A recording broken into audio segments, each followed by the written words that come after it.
So what are we doing?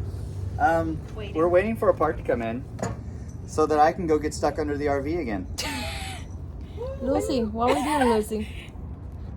Try to climb on grandma's thingy.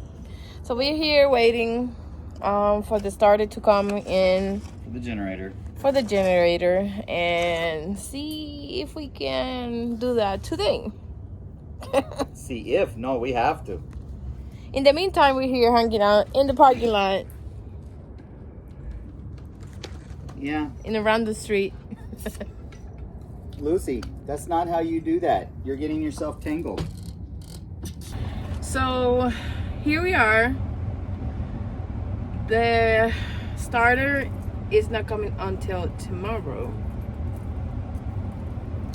Because somebody screwed up on the shipping. So we decided to go near Parker where we are wanted to go, you know, because we're moving our way to Joshua Tree.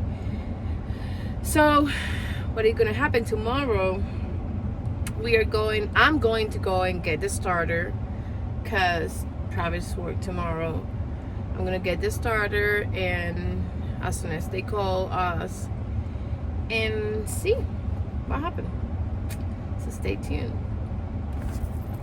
So in the meantime, I'm gonna leave you guys with this nice view of the area we are right now.